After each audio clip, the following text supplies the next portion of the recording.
Hello बच्चों, आज आपको पढ़ाएंगे उषा कविता।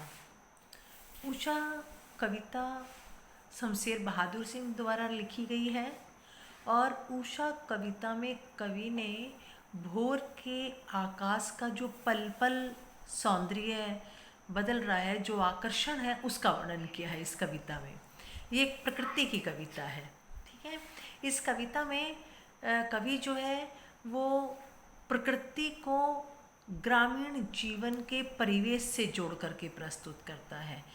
क्या कह रहा है उषा कविता? सबसे पहले ये होना चाहिए कि उषा और प्रभात, सवेरा और प्रातःकाल, ये मतलब एक दूसरे के पर्यायवाची हैं या कुछ अलग अर्थ है? तो उषा कह दीजिए या प्रभात या सवेरा जो है वो सभी जो संधि प्रकाश का समय होता है, संधि प्रकाश का होता है 4 बजे से 7 बजे का समय, यानी कि 4 बजे से लेकर के जो सूरज निकलता है उससे पहले जो प्रकृति में परिवर्तन, क्षण क्षण जो परिवर्तन होते हैं, उस सौंदर्य को कवि ने इस कविता में प्रस्तुत किया है और साथ साथ जो ग्रामीण परिवेश है उसका वर्णन किया है। तो देखिए इस कविता को। उषा का अर्थ होता है प्रभात, सवेरा, है ना।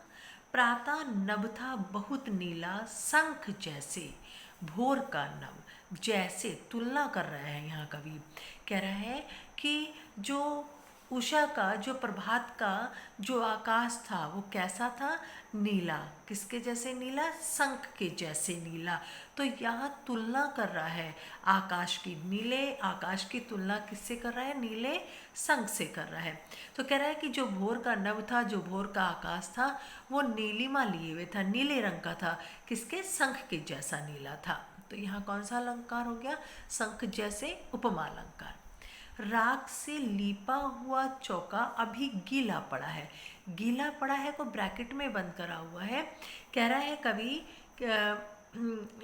जो भोर का आकाश है उसमें क्या है, जो सुबह का समय होता है उसमें नमी होती है, ठंडक होती है।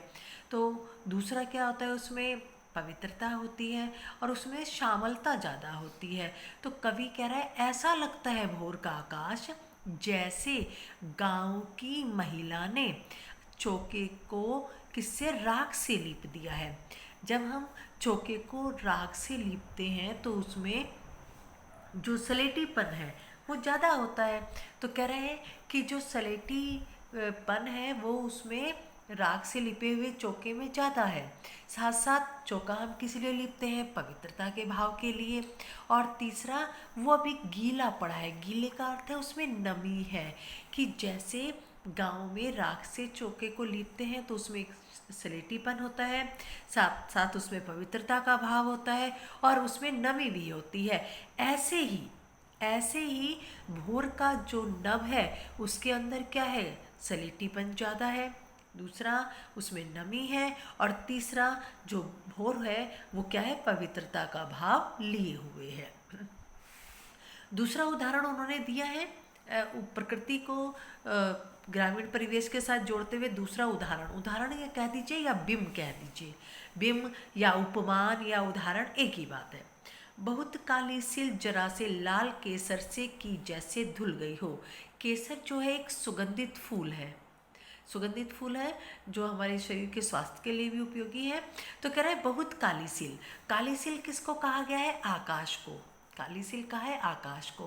कह रहा है कि जो आकाश रूपी काली सिल है और उस आकाश में जो लालिमा छाई हुई है, जो लालिमा दिखाई दे रही है, वो ऐसी अनुभव हो रही है जैसे मानो गाँव में किसी ने सिल माने सिलबट्टा, वो पत्थर जिसपे चटनी या मसाले वगैरह रगड़े जाते हैं, उसी को कह रहे हैं कि नीला आकाश, जो आकाश है वो ऐसा लग रहा है जैसे कि कोई काली सिल है और उसके ऊपर लाल केसर मल दिया गया हो, उसको धो दिया गया हो अर्थात निर्मलता।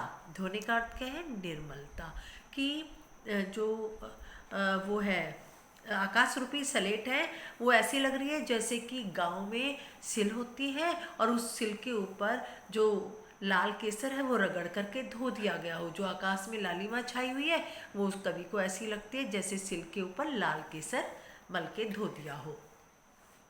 तीसरी उपमा दे रहा है कवि। क्या कवि दे रहा है तीसरी उपमा?